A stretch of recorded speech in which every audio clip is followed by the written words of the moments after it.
The Nina, Pinta, and Santa Maria weren't precisely the luxury liners of the 1400s.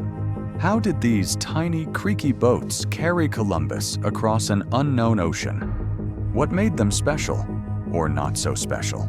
Stay with me, because the story of these ships is packed with surprises and a few significant risks. It's 1492, and Christopher Columbus is about to launch the voyage that'll change the world. But before he can sail west to find Asia, he needs ships. Good ones. This video is all about the Nina, Pinta, and Santa Maria, the three little vessels that carried Columbus to the New World. We're diving into what these ships were like, how they were chosen, and why they were a gamble that could have sunk his dreams.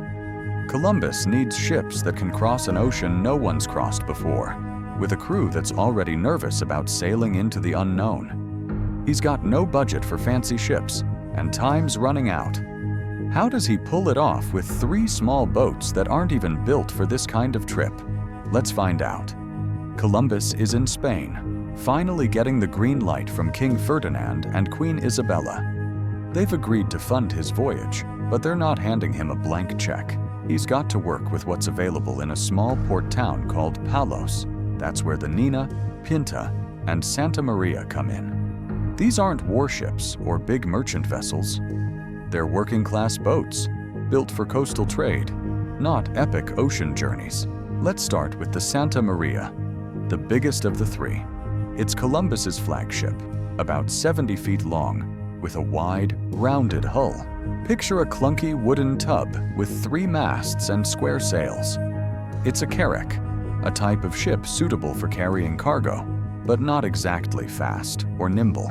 Columbus calls it his home for the voyage, but it's slow and hard to steer. He rents it from a merchant named Juan de la Cosa, who joins the crew. The Santa Maria has room for about 40 men, plus supplies like food, water, and tools. But here's the catch.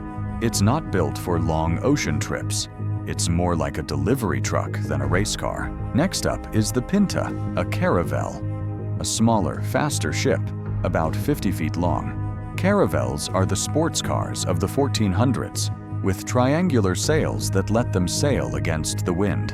The Pinta's captain, Martin Pinzon, is a local big shot in Palos, and he's got experience sailing these waters. The Pinta can hold about 25 men and moves quicker than the Santa Maria, making it great for scouting ahead. But it's cramped, and there's barely room for supplies. Then there's the Nina, another caravel, even smaller than the Pinta, around 45 feet long. Its real name is Santa Clara, but everyone calls it Nina after its owner, Juan Nino. This little ship is tough, with a crew of about 20, and it's super maneuverable.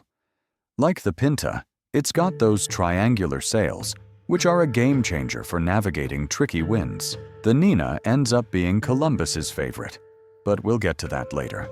How does Columbus get these ships? It's not like he walks into a shipyard and picks them out. The Spanish crown orders the town of Palos to provide 2 ships, the Nina and Pinta, as a punishment for some local trouble. The Santa Maria is leased, probably with royal funds.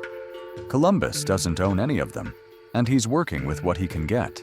These ships are old, patched up, and not exactly inspiring confidence in a crew already scared of sailing off the map.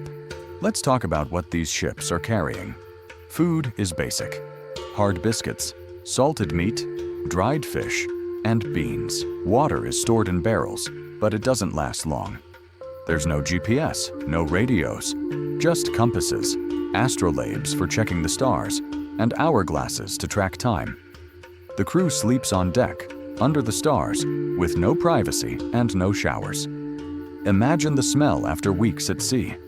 The ships are loaded with trade goods too. Beads, bells, and cloth to barter with whoever they meet.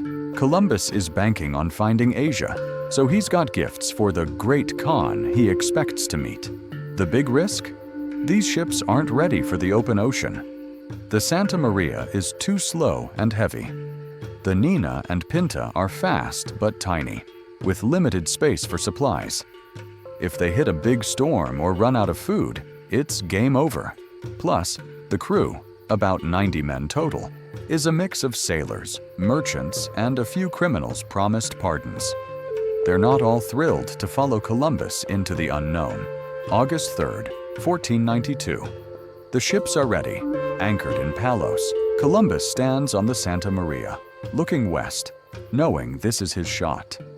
His crew is nervous, whispering about sea monsters and falling off the earth. The ships are small, the ocean is vast, and no one's ever done this before. But Columbus believes his plan will work. The Nina, Pinta, and Santa Maria set sail, carrying his dream and his gamble into history. So, what's the deal with these ships?